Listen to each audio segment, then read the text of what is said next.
오늘 설교는 청개구리 이야기라는 전래 동화를 가지고 말씀을 시작하려고 합니다. 아마 이 청개구리 이야기는 여러분이 다 들어서 아시는 내용일 겁니다. 어느 연못에 무엇이든 거꾸로 하는 청개구리가 있습니다. 엄마가 하는 말마다 무조건 거꾸로 하는 겁니다. 개굴 개굴 울어야 한다 라고 말하면 굴게 굴게 뭐 이렇게 우는 거 있지 않습니까? 모든 걸 다 거꾸로 하는 겁니다. 어느 날 엄마 개구리가 이렇게 말을 합니다. 숲에는 절대 들어가지 말아라. 거기는 무서운 뱀이 있단다. 이 청개구리는 그 말을 듣고도 숲으로 들어갑니다. 그리고 뱀을 만나게 되고 큰 위험에 처하게 됩니다. 이 청개구리를 찾던 엄마가 그 상황을 보고 청개구리 대신에 그 뱀에게 대신 물리게 됩니다. 그날 이후로 엄마 개구리는 시름시름 앓고 죽어갑니다. 죽기 직전에 이 엄마가 청개구리에게 이렇게 유언을 합니다.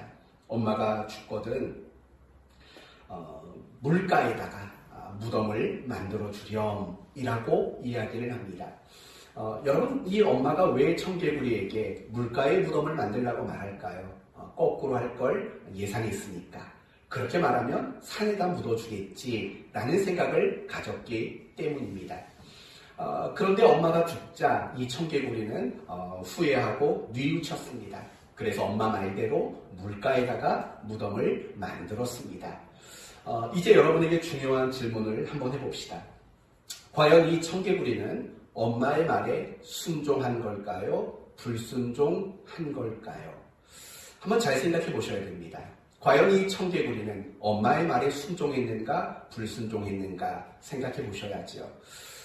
그 귀에 들린 대로 문자적으로 본다면 이 청개구리는 순종한 게 맞습니다. 그러나 엄마가 가진 의도를 근거로 말한다면 이 청개구리는 순종한 게 아닙니다. 왜냐하면 엄마는 어떤 의도를 가졌냐면 자신을 산에 묻어주기를 바라는 마음으로 그 말을 했기 때문입니다. 그래서 그 엄마의 의도를 근거로 본다면 청개구리는 순종한 것이 아닌 격이 되고 맙니다. 오늘 본문의 이야기는 바로 이런 부분으로 이해를 해봐야 할 내용이라는 겁니다.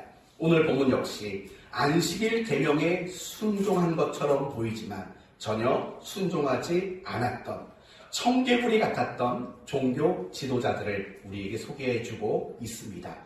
그러므로 오늘 말씀을 통해서 진정한 순종이 무엇인가를 확인하고 또 우리가 하나님께 그런 진정한 순종을 하는 목적이 무엇인가라는 이 부분들을 한번 확인해보고 그래서 여러분 모두는 내가 하나님 말씀에 진정한 순종을 하겠노라 다짐할 수 있는 그런 시간이 되기를 바랍니다.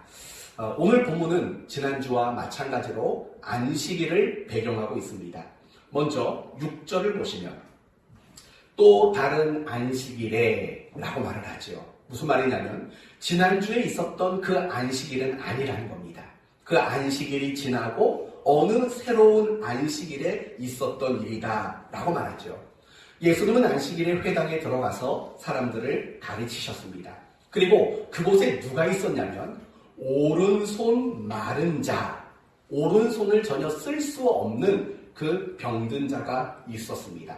어쩌면 이 병든 자는 아닐 수도 있지만 종교 지도자들이 예수님을 고발하기 위해서 준비된 사람일 수도 있습니다. 왜 그렇게 말하냐면 7절을 보시면 서기관들과 바리새인들이 예수를 고발할 증거를 찾으려 하여 안식일에 병을 고치시는가 엿보니 이렇게 말하는 걸 보면 어쩌면 이 오른손 마른 자, 오른손을 쓸 수 없는 이 사람은 어쩌면 종교 지도자들이 매수해서 데려다 놓은 사람일 수도 있다라는 겁니다. 그리고 중요한 것은 예수님이 그걸 몰랐겠습니까? 예수님도 알고 계셨습니다. 그럼에도 불구하고 그 오른손 말라 병든 자 그를 예수님이 고쳐주셨습니다. 오늘 이 자리에도 오른손 병든 분이 계시죠? 우리 김민아 집사님. 이 오른손 마른 자를 고쳐주셨던 은혜가 우리 집사님에게도 임해서 고침받게 되기를 예수님의 이름으로 축원드립니다. 아멘. 네, 아멘입니다. 그러자 예수님이 병든 자를 고치신 것을 보고 종교 지도자들은 어떻게 하면 예수를 죽일까 이제 의논을 하기 시작했다라는 내용이 오늘 본문의 내용입니다. 여러분이 오늘 본문에서 가장 중요하게 기억해 둬야 될 것이 있습니다. 그건 뭐냐면 예수님이 안식일에 병든 자를 고치시는 일을 했다. 예수님이 안식일에 병든 자를 고쳤다라는 이 부분을 여러분이 꼭 염두에 두셔야 합니다. 그렇다면 이제 오늘 본문의 이야기를 펼치기 위해서 필요한 질문을 한 가지 해봅시다. 제4계명이 무엇입니까? 제4계명. 안식일을 기억하여 거룩하게 지키라입니다. 그렇다면 지키는 방법은 뭡니까? 안식일을 기억하여 거룩하게 지키는 방법 뭐지요? 크게 두 가지로 성경은 이야기합니다. 첫째는 엿새간 힘써 일하라 라는 게 등장하고 또 하나는 누구도 아무 일을 하지 말아야 된다. 이게 바로 안식일을 기억하여 거룩하게 지키라는 그 지키는 방법이라고 성경은 이야기합니다. 구체적으로 이야기하면 이런 내용이죠.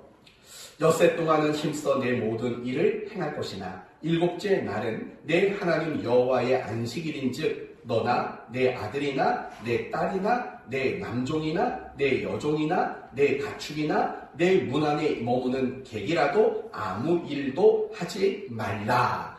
이것이 바로 안식일을 지키는 방법이라는 겁니다. 아무도 일을 해서는 안 됩니다. 그 누구라도 일해서는 안 된다는 겁니다. 그렇다면 이제 여러분에게 묻습니다. 안식일에 병든 자를 고치시는 일을 하신 예수님은 안식일을 어긴 걸까요? 지킨 걸까요? 안식일 계명에 순종한 걸까요? 불순종한 걸까요? 반대로도 한번 물어봅시다. 안식일에 정말 아무 일도 하지 않았던 종교 지도자들, 그들은 안식일 계명에 순종한 걸까요? 불순종한 걸까요? 답은 잠시 후에 드리겠습니다.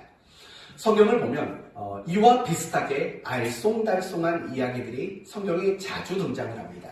오늘은 여러분에게 한 두 가지 예만을 좀 언급을 해드리도록 하겠습니다. 먼저 역대하 30장을 보면 히스기야 왕이 자기 백성들과 함께 중단되었던 유월절을 지키는 장면이 소개가 됩니다. 이 말은 무슨 말이냐면 히스기야 왕이 그 시점까지만 해도 유다 백성들과 함께 유월절을 지키는 일을 하지 않고 있었다는 겁니다. 그러자 히스기야 왕이 백성들을 권면해서 우리 이제 유월절을 지키자라고 제안을 했고 그 제안한 대로 유월절을 지키는 내용이 역대하 30장 이하에 나오게 된다는 겁니다.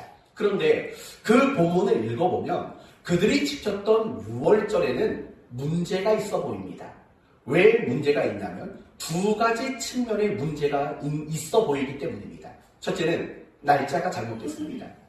성경에는 유월절을 언제 지키라고 말하냐면 1월 14일에 지키는 것이라고 명하고 있습니다. 이건 하나님이 정하신 날짜입니다. 그런데 이 히스기야와 그 백성들이 지켰던 유월절은 언제냐면 한 달 뒤였던 2월 14일에 지켰습니다. 그러니까 하나님이 지키라고 정하신 그 날짜보다 한 달 뒤에 지키게 되었다는 겁니다. 문제가 있는 거죠. 그리고 또 하나의 문제가 있습니다. 그건 뭐냐면 유월절을 지키는 기간에 문제가 있습니다. 성경은 일주일간 유월절을 지키라고 명령하셨습니다.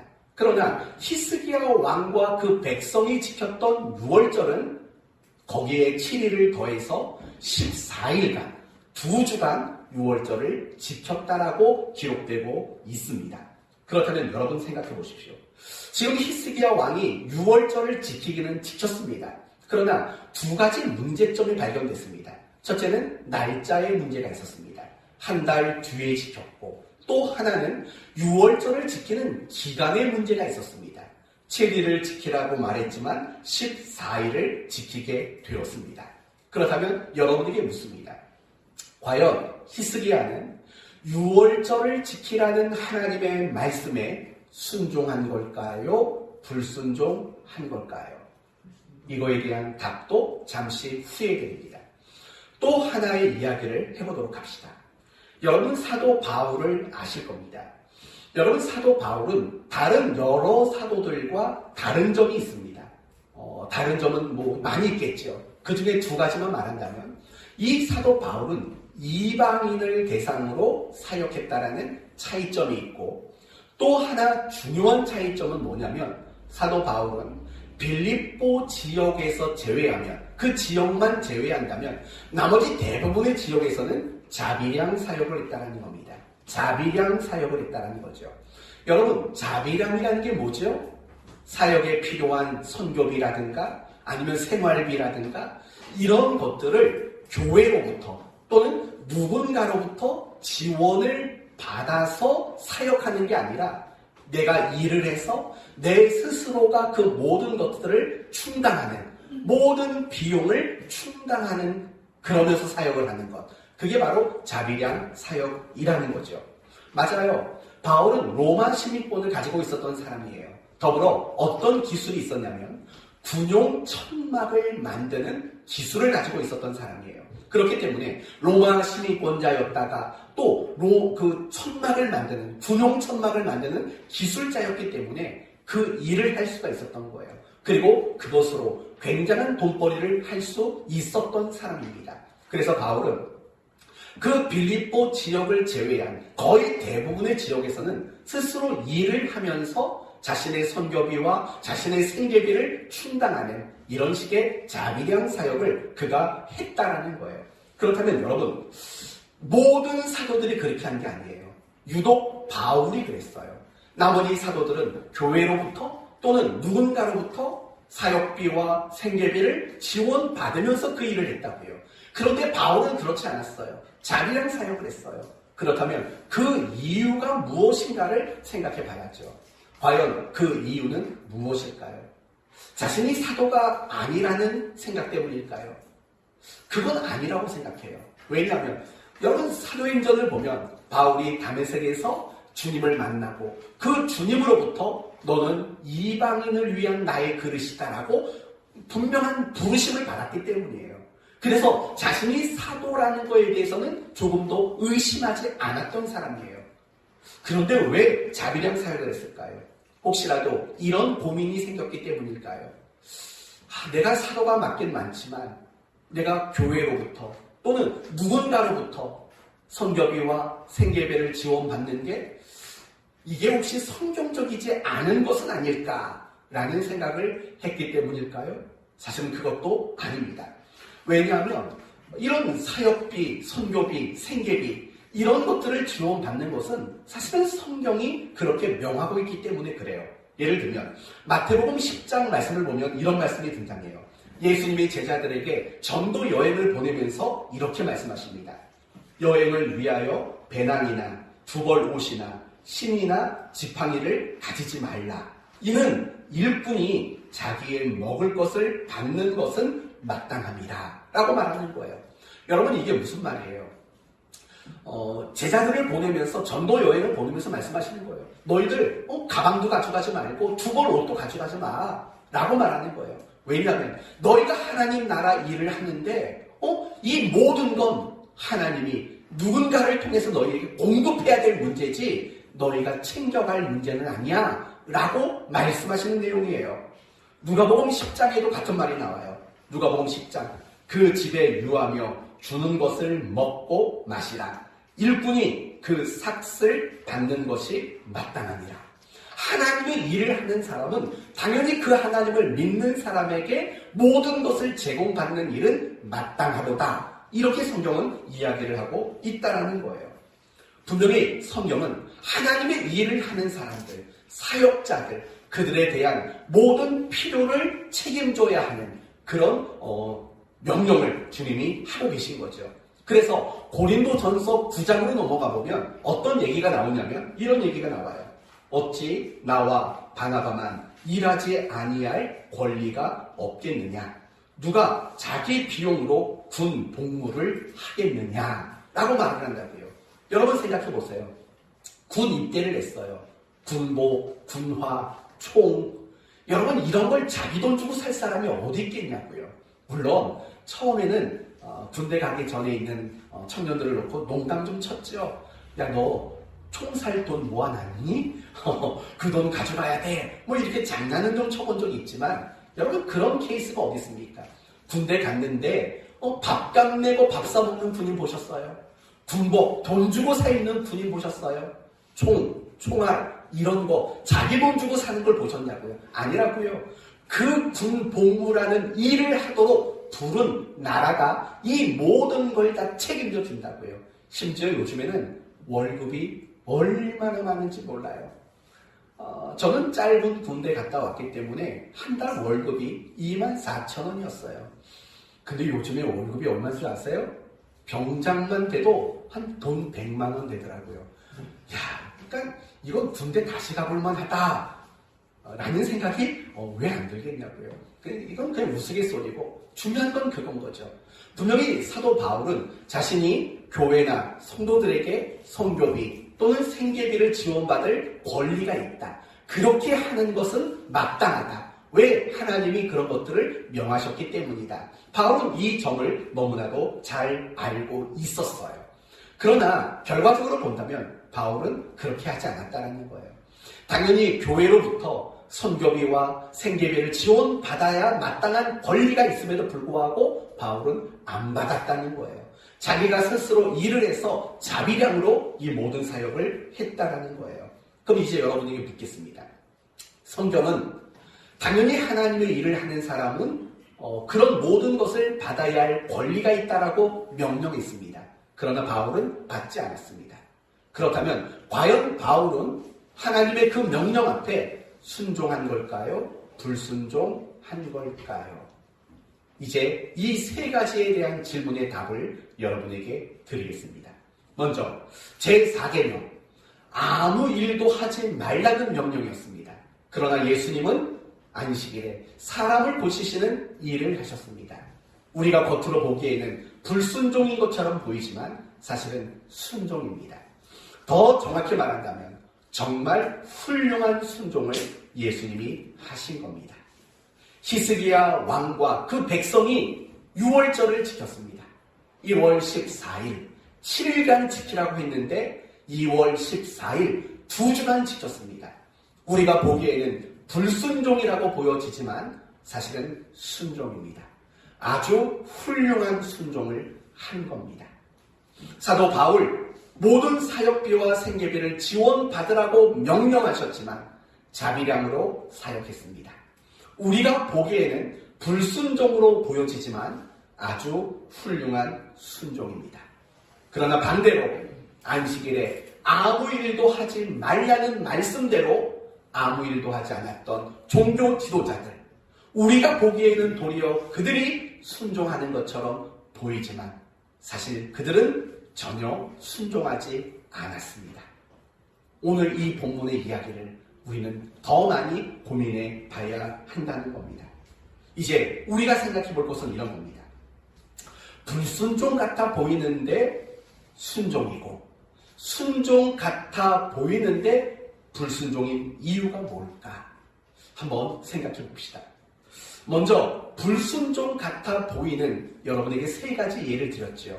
안식일에 일하지 말라 했는데 일하신 예수님.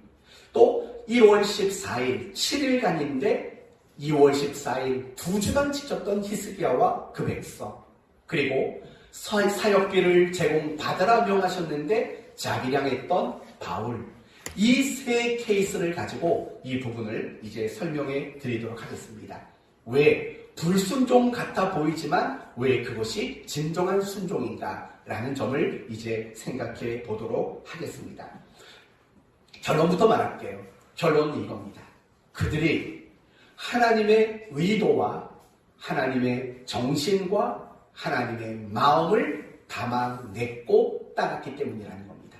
더 정확히 말하면 안식일에 일하지 말라고 말씀하신 하나님의 의도, 하나님의 정신, 하나님의 마음, 그것을 따르고 그것을 충족시켰기 때문에 그것이 순종이라는 겁니다. 그러면 여러분, 분명히 하나님께서는 안식일에 아무 일도 하지 말라고 말씀하셨습니다. 그렇다면 여러분, 하나님이 일하지 말라고 명령하신 의도는 과연 뭘까요? 그렇게 말씀하신 하나님의 마음은 과연 무엇일까요? 정말 단지 말 그대로, 문자 그대로 아무 일 하지 않는 것, 그것만이 유일한 의도일까요? 그렇지 않습니다. 일하지 말라고 말씀하시는 데에는 더 중요한 의도와 마음이 사실은 그 속에 담겨져 있는 겁니다. 이 부분을 점검해 봅시다. 성경에는 10계명이 두 곳에 기록되어 있습니다. 첫째는 출애굽기 20장에 기록되어 있고 또 하나는 신명기 5장에 기록되어 있습니다. 그리고 그 두 곳에 10계명이 기록되어 있는데 딱 차이점은 무엇이냐면 안식일을 지켜야 하는 이유가 싹 달라집니다. 먼저 출애굽기 20장에서 안식일을 지켜야 하는 이유를 뭐라고 설명을 하냐면 하나님이 엿새 동안 일하고 창조하시고 제7일에 안식하셨다라는 창조 사역을 근거로 너희도 안식일에 일하지 말아라 이렇게 언급을 하십니다. 그런데 신명기 5장을 가시면 안식일에 아무 일도 하지 말라고 명하시는 근거가 뭘로 바뀌냐면 너희가 애굽의 종이었다. 그런 너희를 내가 해방시켰다. 그러니 너희도 일하지 말아라. 라는 그 출애굽 사건을 근거로 안식일 계명을 주시는 내용을 볼 수 있습니다. 그렇다면 여러분 생각해 보세요. 결국 이 안식일 계명은 어떤 두 가지 사건과 연관이 있다는 거예요. 첫 번째 사건은 창조 사건, 두 번째는 출애굽 사건이라는 거예요. 그렇다면 여러분, 창조 사건과 출애굽 사건의 공통 분모는 뭘까요? 과연 이 두 가지 사건이 공통적으로 전하고자 하는 메시지는 과연 그게 뭘까요? 바로 이런 것들이죠. 하나님이 인간을 사랑하시고 자기 백성을 사랑하시고 은혜를 베푸셨다라는 것. 은혜와 사랑이라는 것이 창조사역과 출애굽 사건의 공통적인 내용이라고 말할 수 있다는 거예요. 왜 안식일에 일하지 말라고 말씀하십니까? 결국 그런 것들이죠. 하나님이 우리에게 베풀어 주신 은혜와 사랑을 기억하며 하나님께 예배하도록 안식일에 일하지 말라는 거예요. 그리고 더 나아가서 하나님의 그 은혜로우심과 하나님의 그 사랑하여 주시는 그 일에 우리 모두가 동참하는 자가 되라고 일하지 말라고 명하셨다는 거예요. 너무나도 분명한 메시지인 거예요. 너희는 안식일을 기억하여 거룩하게 지켜라. 아무 일도 하지 말아라. 라고 말씀하신 진정한 의도와 정신과 마음은 그런 은혜와 그런 사랑을 베풀어 주신 하나님께 예배를 드리도록 하기 위해 모든 일하는 것을 중단시키는 거고, 하나님이 우리에게 은혜와 사랑을 베풀어 주시는 그 일에 우리가 동참하는 날로 삼으라고 안식일에 일하는 것을 중단시키는 계명이라는 겁니다. 결국 이 안식일에 일하지 말라는 것은 하나님을 사랑하고 이웃을 사랑하는 일, 바로 그 일이 의도된 계명이 바로 안식일 계명이라는 겁니다. 그래서 오늘 본문 9절을 보시면 예수님이 사람들 앞에 뭐라고 말하냐면 이렇게 말을 합니다. 예수께서 그들에게 이르시되 내가 너희에게 묻노니 안식일에 선을 행하는 것과 악을 행하는 것, 생명을 구하는 것과 죽이는 것 어느 것이 옳으냐? 이런 말씀이 등장합니다. 선을 행한다, 생명을 구한다. 여러분, 이 모든 것들이 다 어디와 연관되는 줄 아십니까? 여러분, 하나님이 세상을 창조하시고 하셨던 말씀, 하나님 보시기에 좋았더라. 여러분, 그게 바로 선이죠. 또 애굽 땅에서 종노릇하고 있는 그들을 건져낸 것, 그것은 무엇과 관련된 일입니까? 그들의 생명과 관련된 일이라는 거예요. 그래서 예수님은 선을 행하는 것, 생명을 구하는 것, 이 두 가지 창조 사건과 관련된 것과 또 출애굽 사건과 관련된 이야기를 이 내용 속에 담고 있다는 거예요. 그러니까 결국 지금 예수님이 하시고자 하는 메시지는 바로 그거죠. 하나님이 안식일에 일을 하지 말라고 말하는 것은 일하지 않는 것 그 자체에만 의도가 있는 것이 아니다. 하나님은 그 안식일에 일하지 말라는 그 말씀 속에는 하나님과 이웃에게 선을 행하도록 하시기 위한 의도와 정신과 마음을 담아내고 있다. 이렇게 말씀을 하고 있다는 거예요. 그렇기 때문에 정말 이 안식일에 일하지 말라고 말씀하신 하나님의 의도를 비추어 본다면 예수님의 안식일에 병든 자를 고쳐주시는 그 일을 행하는 일은 하나님의 의도와 맞습니까? 안 맞습니까? 정확히 맞아떨어진다고요. 그렇기 때문에 예수님이 하셨던 그 일은 무엇이에요? 바로 진정한 순종이 된다는 거예요. 그러나 안식일에 아무 일 하지 말아라. 그래서 종교 지도자들은 진짜 아무 일도 하지 않았다고요. 그렇다면 그들은 문자적으로는 맞아떨어졌는지 몰라요. 하지만 일하지 말라고 말씀하신 하나님의 의도와는 맞나요? 맞지 않나요? 안 맞아요. 그렇기 때문에 그들은 일하지 말라는 문자적인 모습의 순종처럼 보일지 모르지만 그들은 결코 순종한 것이 아니다. 이렇게 말할 수 있다는 거예요. 도리어 그들은 지금 뭘 하고 있나요? 비난을 하고 있어요. 정죄를 하고 있어요. 고발 내용을 찾고 있다고요. 그게 예수님이 9절에 말씀하신 악을 행하는 거죠. 죽이는 거죠. 그들은 결코 안식일에 아무 일 하지 않았음에도 불구하고 그들은 안식일 계명을 어기는 불순종하는 사람들이라고밖에는 말할 수 없는 거예요. 히스기야 왕도 사실은 마찬가지예요. 두 가지 문제가 있다고 그랬죠. 첫째는 어떤 문제라고요? 뭐가 틀렸다고요? 날짜가 틀렸어요. 둘째는 뭐가 틀렸어요? 기간이 틀렸어요. 1월 14일 7일인데 2월 14일 14일을 지켰다고요. 그러나 그건 굉장히 훌륭한 순종이었어요. 그 이유가 뭔지 아세요? 6월절을 지키라는 하나님의 의도, 하나님의 마음을 따랐기 때문이에요. 정확히 그것과 일치하는 모습이기 때문에 그래요. 그렇다면 여러분, 하나님이 이스라엘 백성들에게 6월절을 지키라고 명하신 이유는 뭘까요? 6월절은 어떤 사건에 근거한 건가요? 출애굽 사건에 근거한 거죠. 6월절. 좌우 문설주에 피를 바르면 그 사망의 사자가 그것을 뛰어넘어간다. 그래서 6월이라는 거죠. 뛰어넘어간다. 6월절. 그건 출애굽 사건이죠. 하나님의 은혜를 기억하고 감사하도록. 그리고 이제는 애굽 땅의 모든 이방 우상을 끊어버리고 오직 하나님만을 사랑하고 하나님을 섬기라는 의도를 가지고 사실은 6월절을 지키라고 명령하신 거예요. 요걸 기억해 두세요. 하나님의 은혜와 사랑을 기억하고 이제는 하나님만 사랑하고 하나님만 섬기도록 의도된 절기, 그게 6월절인 거예요. 그렇다면 다시 돌아옵시다. 히스기야 왕은 왜 2월 14일에 지켰을까요? 1월 14일이라는 걸 몰랐을까요? 아닙니다. 알고 있었습니다. 그러나 2월 14일로 한 달 미루었습니다. 왜 그랬을까요? 역대하 30장을 계속 보시면 어떤 내용이 나오냐면 그들이 왜 2월 14일로 날짜가 옮겨졌는가에 대한 이야기가 나와요. 그 이야기가 뭔지 아세요? 유대 땅에 많이 세워져 있는 모든 우상을 철거하는 데 시간이 필요했어요.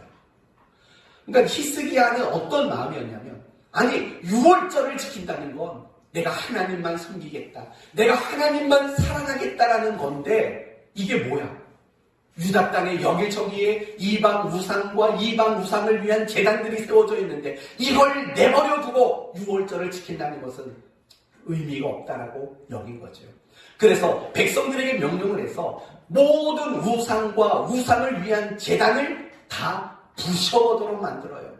그런데 그게 1월 14일 날짜까지는 할 수가 없었던 거예요.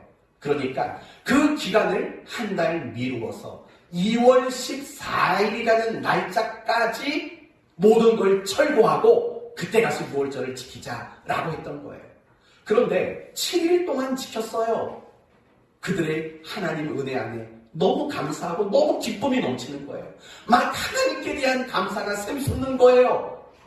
그러자 히스기야 왕은 우리 7일을 더 지키자 했다고요. 왜요? 감사하는 마음이 지금 넘쳐나니까. 하나님께 대한 은혜에 대한 감사가 넘치니까 7일을 연장하는 거라고요. 그렇다면 여러분 생각해봐요. 6월절을 지키라고 명하신 이유가 뭐라고요? 이런 거잖아요. 은혜에 대한 감사. 하나님만을 전적으로 섬기고 하나님만을 전적으로 사랑하게 만들기 위한 거잖아요. 그렇죠? 맞는 말이죠? 그렇다면 그들이 설령 1월 14일을 2월 14일로 옮긴 게 뭐가 문제가 돼요? 7일만 지켜야 할 것들을 14일을 지킨 게 과연 뭐가 문제가 되냐고요. 도리어 하나님의 의도와 정확히 맞아떨어지잖아요. 그렇죠?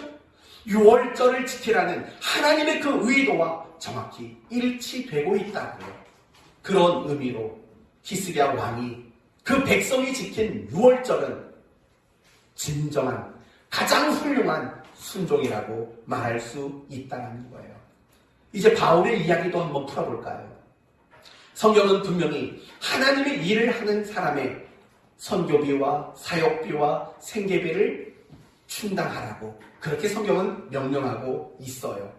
아까 말했던 대로 마태복음 10장이나 누가복음 10장에 그런 말씀들이 나온다고요. 예를 들면 여행을 위하여 배낭이나 두벌 옷이나 신이나 지팡이를 가지지 말라. 이는 일꾼이 자기 먹을 것을 받는 것이 마땅하니라. 그 집에 유하며 주는 것을 먹고 마셔라. 일꾼이 그 삭을 받는 것이 마땅하니라 라고 말한다고요.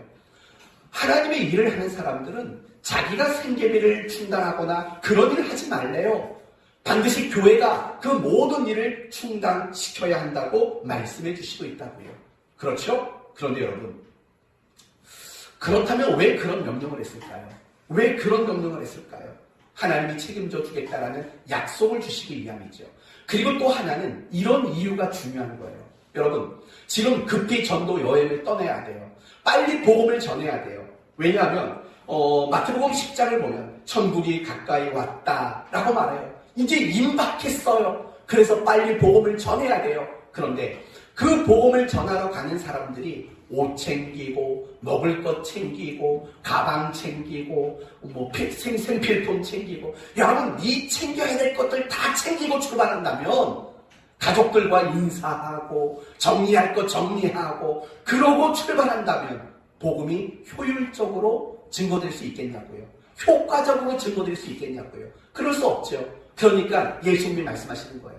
내가 먹을 것, 입을 것, 마실 것, 필요한 것 모두 공급받게 해줄게. 지금 당장 출발해. 그래야 효과적으로 복음 사역을 감당할 수 있어. 바로 이 내용이 바로 이미 여러분에게 말씀드린 두벌 옷이나 배낭이나 옷을 가지지 말라라고 말씀하신 말씀의 진정한 의도였다고요. 바울의 자비량 사역도 사실은 마찬가지예요. 바울이 왜 자비량으로 사역했어요? 왜 바울은 스스로 일을 하면서 사역을 했냐고요? 효과적인 복음 사역을 위해서라는 거예요. 여러분, 어쩌면 여러분은 그 말이 이해가 되지 않을 거예요. 아니, 교회에서 생계비를 지원받고 사역하는 게 더 효과적이지 라는 생각이 들 수도 있어요. 물론 오늘날 또는 바울이 아닌 다른 경우에는 그 말이 일리가 있어요. 예를 들면 저를 생각해 보세요. 저는 전적으로 교회에서 생계비를 지원받고 있어요. 저는 일을 하지 않아요. 그러나 반대로 제가 여러분에게 저는 더 이상 여러분에게 생계비를 받지 않겠습니다. 제가 일을 하면서 돈을 벌어 쓰고 그러면서 사역하겠습니다. 이렇게 말을 한다면 여러분 어떠세요? 과연 어떤 게 교회 사역에 효과적일까요? 제가 아침부터 저녁까지 일을 하면서 그렇게 사역을 하는 게 효과적일까요? 아니면 교회로부터 생계비를 지원받고 사역하는 게 효과적일까요? 어느 게 효과적이에요? 당연히 교회로부터 생계비를 지원받고 사역하는 게 효과적이라고요. 그러나 사도 바울의 경우는 좀 달라요. 왜 다르냐면 바울이 대부분 사역했던 지역이 헬라 지역이 많아요. 헬라 지역, 고린도라든가 또는 베레아든가 아덴이라든가 데살로니가라든가 이런 헬라 지역이 많다고요. 여러분, 헬라 지역은 어떤 지역이에요? 철학의 도시예요. 철학이 만연한 곳이라고요. 그런 곳에서는요, 많은 철학자들이 강연을 하고 연설을 하면서 사람들에게 돈을 받아 살았다고요. 그러면 그런 것이 가득한 자리에서 바울이 교회로부터 돈을 받고 복음을 전하면서 생계비를 지원받으면 어떤 오해가 불러일으킬 수 있을까요? 바울을 철학자 중에 한 사람으로 보게 되는 오해가 생긴다고요. 바울이 전하는 복음을 그저 철학적 사고방식 중 하나로밖에는 오해될 수 없기 때문이라는 거예요. 그렇다면 여러분, 그런 오해를 받는다면 바울이 전하는 복음 사역이 과연 효과적이게 될 수 있을까요? 전혀 효과적일 수가 없는 거예요. 아니, 복음을 철학적 사고방식으로 오해받고 있는데 어떻게 효과적인 사역이 될 수 있겠냐고요. 바울은 그 사실을 알고 있는 거죠. 그렇기 때문에 복음을 더 효과적으로 전하기 위해서 바울은 교회로부터 생계배를 지원받지 않는 결단을 내렸다는 거예요. 그렇다면 예수님께서 마태복음 10장이나 누가복음 10장에서 생계배를 지원받아라 라고 명하신 그 명령에 문자적으로는 불순종하는 것처럼 보입니다. 그러나 중요한 것은 그렇게 마태복음 10장과 누가복음 10장에서 명하신 명령의 의도가 뭔가를 따져본다면 바울이 생계비를 받지 않고 자비랑 사역한 것은 정확히 그 명령하신 의도와 정확히 일치하게 된다는 거예요. 그런 측면으로 보기 때문에 겉으로는 불순종처럼 보이지만 가장 훌륭한 순종을 바울이 해냈다, 이렇게 말할 수 있다는 거예요. 이것이 오늘 우리가 많이 고민해 봐야 할 내용이고 우리가 정말 많이 생각해 봐야 할 내용이라는 거예요. 진정한 순종이 뭐라고 생각하세요? 여러분은 진정한 순종이 무엇이라고 생각하십니까?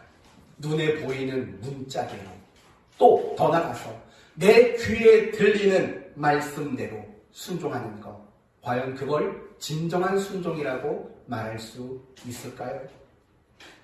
하나님은 오늘 우리에게 이걸 말씀하기를 원하신다는 거예요. 우리는 너무 많이 착각을 해요.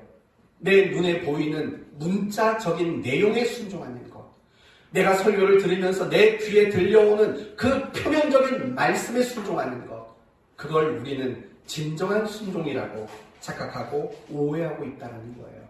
하지만 오늘 말씀은 분명히 말하고 있어요. 아니다. 진정한 순종이란 하나님이 우리에게 어떤 말씀을 하실 때 가지고 계신 의도를 알고 그 의도를 따라가고 하나님이 우리에게 어떤 말씀을 하셨을 때 어떤 마음을 가지고 그 말씀을 하셨는가를 헤아리고 의도와 그 마음을 담아내는 일을 할 때 그게 바로 진짜 순종이다. 이렇게 우리에게 말하고 있는 겁니다. 우리가 문자적으로 살인하지 말아라, 간음하지 말아라, 도둑질하지 말아라, 문자적으로 귀에 들리는 대로 그것을 했다고 그게 순종이라고 생각하면 안 된다는 거예요. 마태복음 19장을 보면 한 부자 청년이 예수님의 제자가 되겠다라고 찾아오는 장면이 소개가 됩니다. 그리고 예수님에게 부자 청년이 이렇게 묻습니다. 어떻게 해야 영생을 얻을 수 있습니까? 라고 물어요. 그러자 예수님은 이렇게 말씀하십니다. 계명을 지켜라. 그러자 부자 청년은 또 되물어요. 어떤 계명을 지키리오까? 리이까?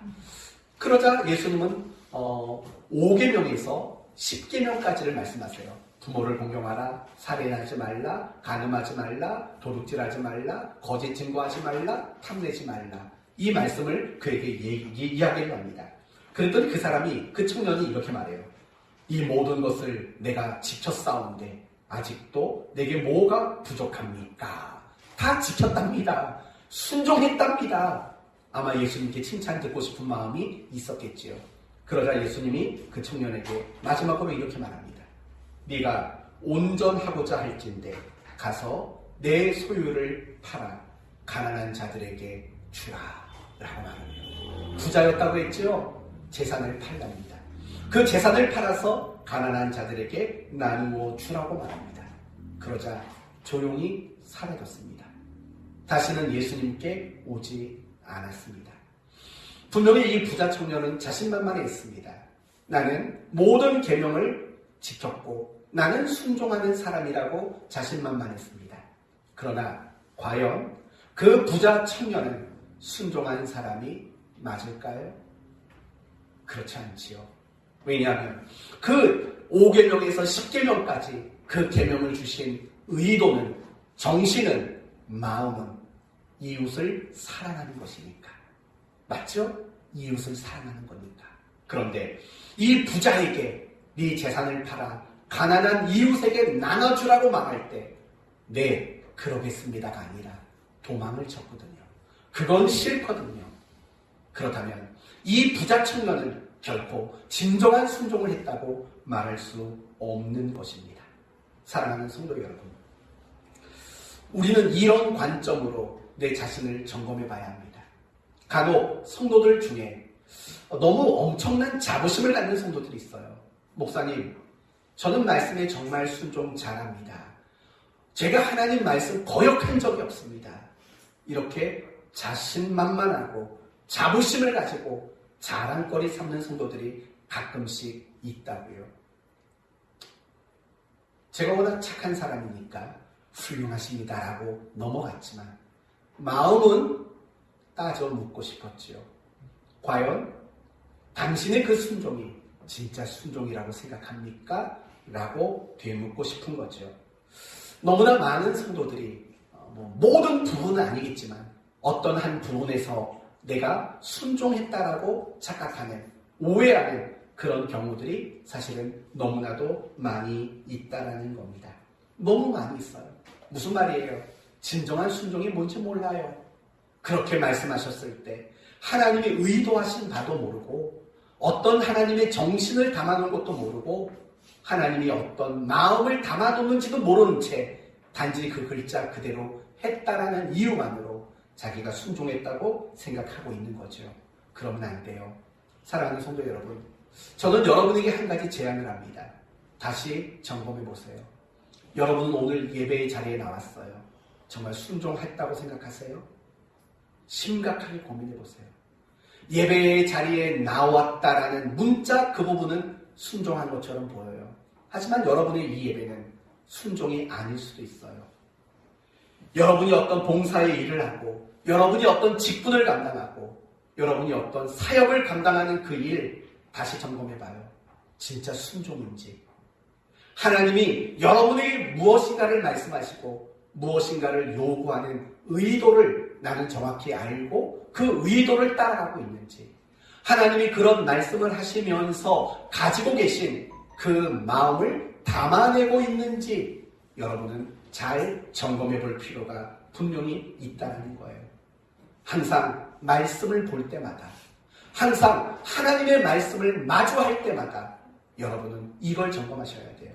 의도가 뭘까? 하나님이 어떤 정신을 우리에게 가르치실까? 하나님은 어떤 마음을 가지고 이런 말씀을 주셨을까?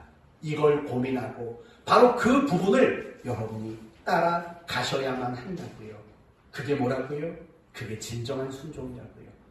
하나님의 의도, 하나님이 담아두신 정신, 하나님의 마음, 이게 배제된 순종은 진짜 순종이 아니에요. 그건 형식이에요. 그건 외식이에요. 그건 악한 거예요. 그건 불순종이라고요.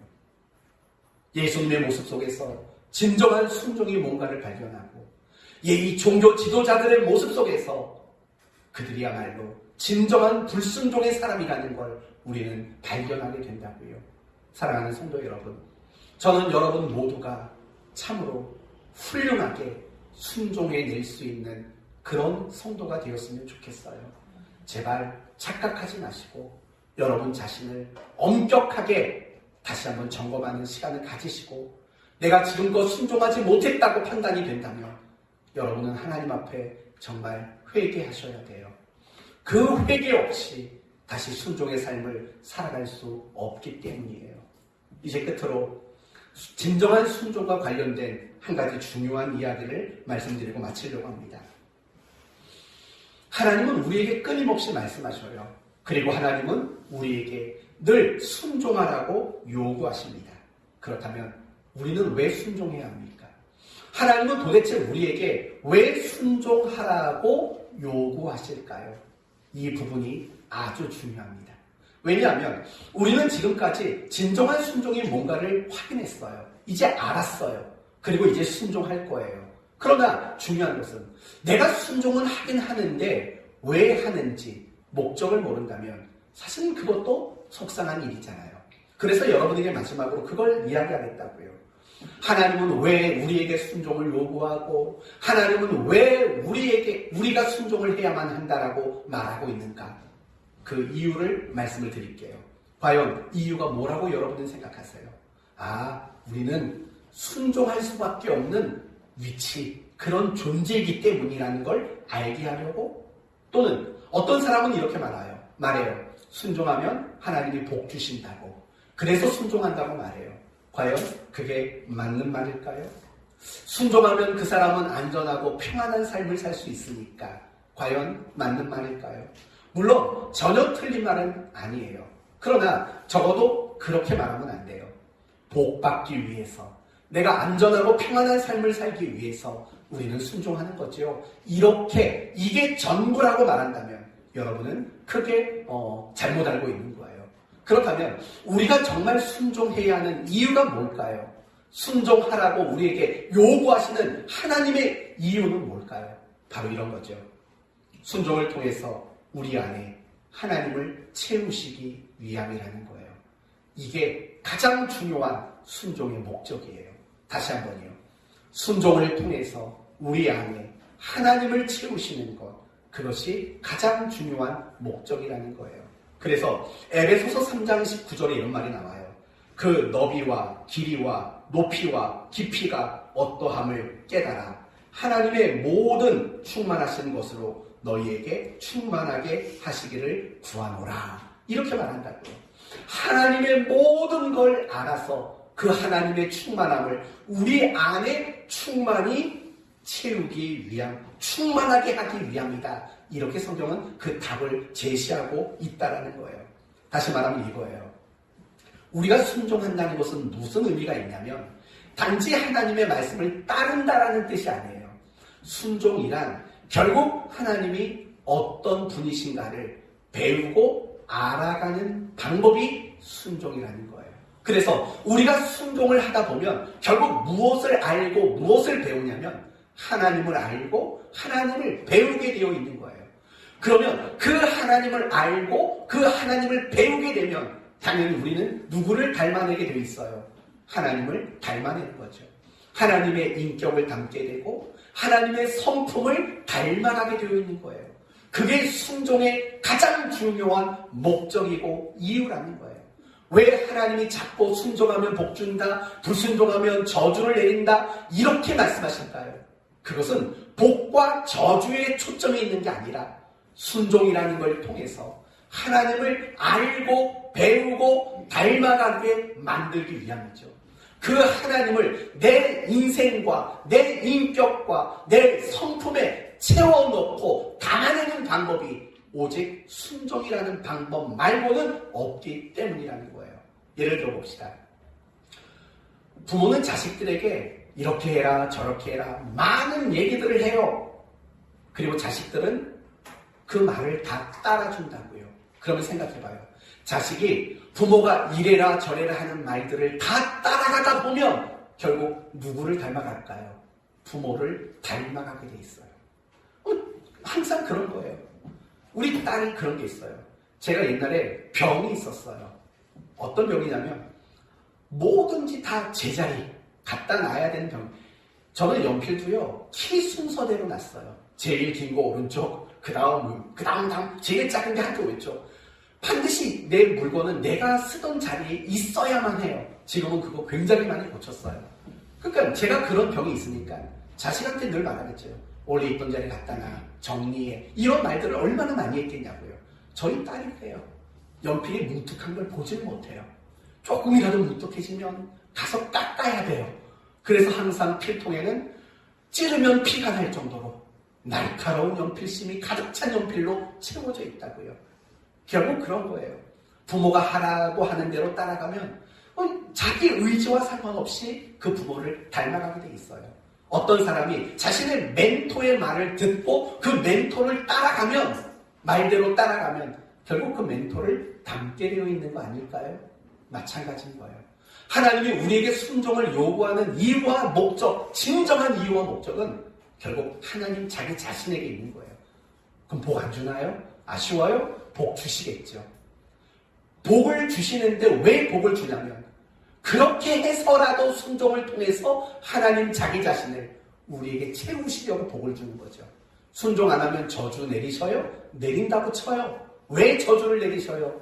그렇게 해서라도 순종을 시켜서 하나님을 나에게 채워 넣으시려는 의도와 목적을 가지시고 순종과 복을 언급하고 있는 거죠. 사랑하는 성도 여러분, 우리는 진정한 순종을 해야 할 사람들이에요. 그러나 그 순종의 목적은 단순히 복과 저주를 피하기 위함이 아니에요. 진정한 순종의 목적은 하나님을 내 삶에, 내 인격에, 내 성품에, 나의 모든 것에 가득 채워 넣기 위해서예요. 그 하나님을 닮아가기 위해서예요. 그래서 순종하는 사람들의 모습을 보면 모두가 한결같이 하나님을 닮아가고 있다는 것을 발견하게 되어 있는 거예요. 이렇게 말할 수 있어요. 목사님, 저 꽤 순종했어요. 근데 왜 하나님을 못 닮았을까요? 이미 여러분 다 알고 있잖아요. 하나님이 무엇인가를 명령하셨을 때, 순종을 바라셨을 때 가지고 계신 의도, 정신, 그리고 마음, 그걸 따르지 않는 거죠. 단지 문자적으로 내 귀에 들린 대로 그대로만 순종해놓고 순종했다고 착각한 거죠. 그러니까 우리는 하나님이 내 안에 채워지는 일들, 그래서 내 성품이 바뀌고 나의 인격이 바뀌고 나의 말하는 방법이 바뀌고 나의 표정이 바뀌고 나의 사고방식과 행동하는 방법이 달라지는 것들이 내 안에 나타나지 않게 되는 거죠. 문자적인 순종만 고집하고 순종했다고 착각하기 때문인 거죠.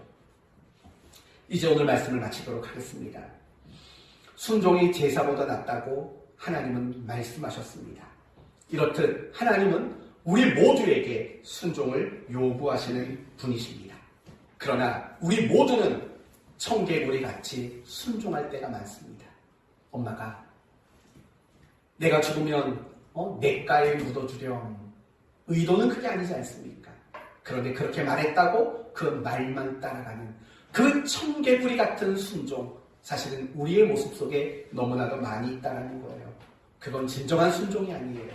진정한 순종은 하나님이 우리에게 뭔가를 말씀하셨을 때 가지고 계신 의도를 따라가는 거고, 그렇게 말씀하시는 하나님의 정신을 따라가는 거고, 그렇게 말씀하시는 하나님의 마음을 따라가는 것, 그게 바로 진정한 순종인 것입니다.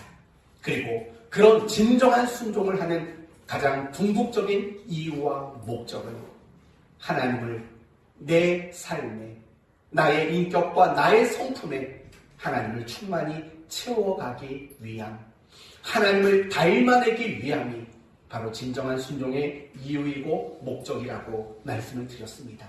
그러므로 이 한 주간 진정한 순종을 하시고 그 순종을 통해 하나님이 여러분의 인생 속에 채워지게 되고, 그래서 그런 여러분을 통해서 예수님이 하셨던 그 선을 행하는 일과 생명을 살리는 그 일들이 여러분을 통해서 일어나게 되기를 예수님의 이름으로 축원드립니다. 아멘. 기도합시다.